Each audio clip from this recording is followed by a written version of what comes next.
Salut.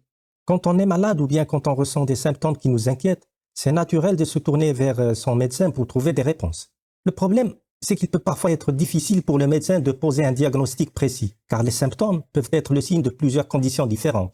Mais imaginez un peu si le médecin avait un super assistant pour l'aider à établir une liste de toutes les conditions possibles en fonction des symptômes. Eh bien, c'est exactement ce que propose ChatGPT. Le médecin peut donc plus rapidement cibler les hypothèses les plus probables. Cela peut aider à économiser du temps et des ressources et peut finalement conduire à des diagnostics plus rapides et plus précis. Toutefois, il faut se rendre à l'évidence que ChatGPT a ses limites et ses défauts. L'un des plus gros soucis, c'est que ChatGPT ne donne pas toujours les sources ou les références pour les informations qu'il fournit. Et vous vous en doutez, c'est un gros problème en matière de santé. Il est crucial de s'assurer que les informations fournies par ChatGPT sont précises et fiables, en particulier lorsqu'il s'agit de prendre des décisions concernant la santé des patients. Mais ne vous inquiétez pas, des équipes travaillent actuellement pour améliorer ChatGPT en développant des systèmes d'intelligence artificielle qui peuvent donner des infos précises et fiables, avec en prime les sources et références pour chaque info.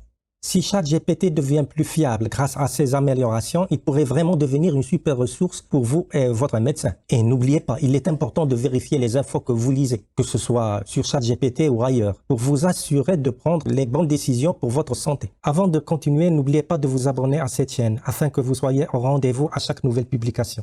Alors, dans cette vidéo, nous allons découvrir ensemble comment ChatGPT peut interpréter des symptômes, donner un diagnostic ou même proposer un possible traitement. Pour cela, je me suis permis de faire une petite recherche sur Internet afin de dénicher un cas clinique que j'exposerai à ChatGPT pour voir son avis à ce propos. Et sans plus tarder, nous allons demander à ChatGPT gentiment de se vestir en blouse blanche et de se comporter dignement comme un médecin. Vous êtes un médecin de renom avec plus de 20 ans d'expérience. Je vais vous exposer certains cas cliniques de patients et vous allez me demander votre diagnostic pour chacun des cas. Ensuite, vous allez me proposer la prochaine étape à suivre, si nécessaire. Test sanguin, radio, etc. Sinon, vous allez prescrire un possible traitement à suivre pour chaque patient. Procédez étape par étape et de manière détaillée. Est-ce que c'est clair? Oui, c'est clair. Je suis prêt à entendre les cas cliniques que vous souhaitez discuter. Ok, voici mon premier cas. Un homme de 42 ans est amené aux urgences en ambulance après une douleur thoracique rétrosternale soudaine et intense, qui a commencé 1 heure plus tôt alors qu'il tendait sa pelouse chez lui. Il décrit la douleur comme aiguë, constante et sans rapport avec un mouvement particulier. Elle n'a pas été soulagée par 3 doses de nitroglycérine sublinguale administrées par les paramédicaux pendant le transport vers l'hôpital. Là, juste pour clarifier, la nitroglycérine sublinguale, en la plaçant sous la langue, elle ouvre rapidement les vaisseaux sanguins pour augmenter le flux d'oxygène et du sang vers votre cœur, soulageant ainsi votre douleur à la poitrine. Il n'a jamais eu de symptômes de ce type auparavant. Son seul antécédent médical est une hypertension artérielle pour laquelle il prend de l'enalapril. Il n'y a pas de maladie cardiaque dans sa famille. Il ne fume pas, ne boit pas l'alcool et ne consomme pas de drogue illicite. Il est entraîneur de basketball dans un lycée local et est habituellement très actif physiquement. À l'examen physique, c'est un homme grand, aux bras et jambes longs, qui semble inconfortable et diaphorétique. Je pense qu'il transpire énormément. Il est allongé sur le brancard avec les yeux fermés. Il est affébrile avec une fréquence cardiaque du genre 118, etc. En somme, il souffre d'une hypertension artérielle et d'une tachycardie. Sa poitrine est claire à l'auscultation bilatérale et une autre incidente est faite d'un pectus excavatum. Un pectus excavatum, c'est quand on a le thorax en entonnoir ou poitrine creuse.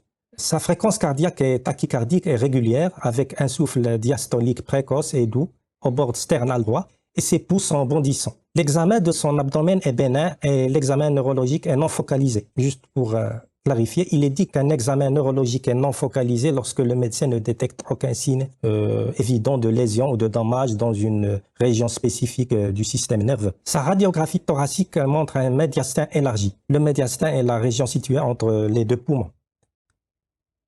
Et voilà la réponse.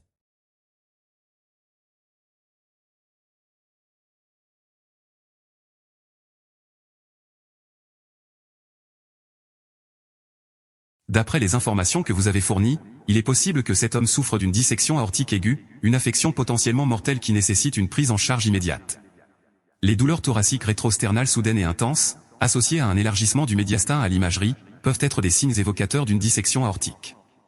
La première étape serait de confirmer ce diagnostic à l'aide d'une échocardiographie transœsophagienne ou d'une tomodensitométrie, TDM, thoracique avec injection de produits de contraste. Il est également important de surveiller attentivement la tension artérielle, car une hypertension artérielle incontrôlée peut aggraver la dissection aortique. Si le diagnostic est confirmé, le patient doit être admis en unité de soins intensifs pour une surveillance étroite et une gestion de la tension artérielle. Il peut être nécessaire d'effectuer une intervention chirurgicale d'urgence pour réparer la dissection aortique. En attendant le traitement définitif, le patient doit être traité avec des médicaments pour abaisser la tension artérielle, tels que les bêta-bloquants et les inhibiteurs de l'enzyme de conversion de l'angiotensine, IECA. Des analgésiques peuvent également être administrés pour soulager la douleur. Il est important de noter que la dissection aortique est une urgence médicale et que le temps est un facteur critique pour la survie du patient. Par conséquent, il est essentiel de prendre des mesures immédiates pour confirmer le diagnostic et fournir un traitement approprié. Supposons que le diagnostic est confirmé et que l'opération chirurgicale est obligatoire. En quoi consiste une telle intervention? Quelles sont les étapes à suivre et les choses à éviter pour un bon déroulement de cette opération? Sa réponse. Si le diagnostic de dissection aortique est confirmé et qu'une intervention chirurgicale est jugée nécessaire, la procédure dépendra de la localisation et de la gravité de la dissection. Voici quelques étapes générales qui pourraient être prises. 1. Anesthésie. Le patient sera anesthésié avant la chirurgie pour éviter toute douleur et faciliter la procédure. 2. Ouverture du thorax. Une incision sera faite dans le thorax pour accéder à l'aorte. 3. Arrêt de la circulation sanguine. Pour éviter toute nouvelle rupture de l'aorte pendant la chirurgie, la circulation sanguine sera temporairement arrêtée, et un circuit de perfusion cardio-pulmonaire sera utilisé pour fournir du sang oxygéné au corps. 4. Réparation de la dissection. La réparation de la dissection dépendra de sa localisation et de sa gravité. Dans les cas les plus graves, une partie de l'aorte peut être remplacée par une prothèse. 5. Fermeture du thorax. Après la réparation de la dissection, le thorax sera refermé et le patient sera surveillé en unité de soins intensifs. Pour assurer un bon déroulement de l'opération, il est important d'éviter toute complication qui pourrait survenir. Pour cela, une équipe chirurgicale qualifiée et expérimentée doit effectuer la procédure. Le patient doit également être soigneusement surveillé après l'opération pour détecter toute complication, notamment des saignements, des infections ou une dysfonction d'organes. Il est important de noter que la dissection aortique est une urgence médicale, et que le traitement doit être administré le plus rapidement possible pour optimiser les chances de survie du patient. Maintenant, on va demander à ChatGPT d'incarner le rôle d'anesthésiste réanimateur.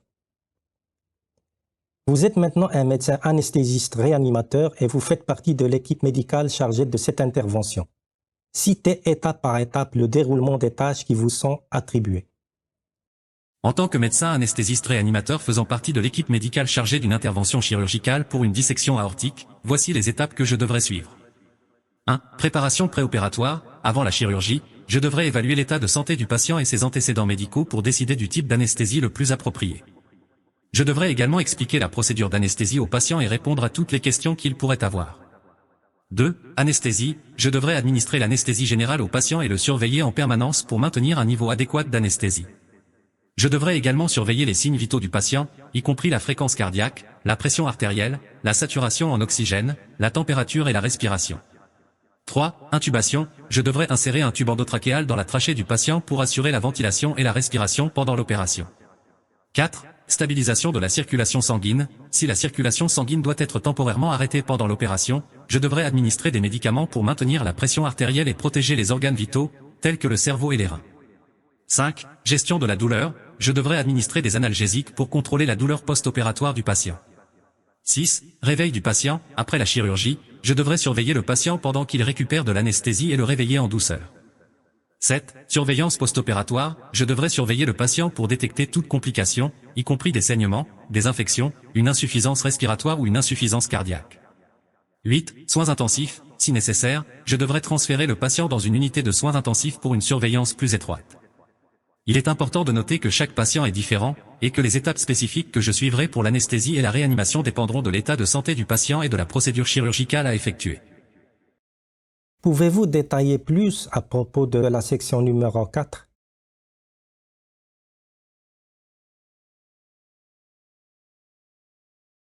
Oui, bien sûr. La section numéro 4 consiste en la surveillance du patient en salle de réveil. Comme vous avez dû le constater, sa réponse est hors contexte. Je devrais m'exprimer plus clairement pour éviter de telles confusions. Pouvez-vous détailler plus à propos de la stabilisation de la circulation sanguine? si la circulation sanguine doit être temporairement arrêtée pendant l'opération, etc. Sa réponse?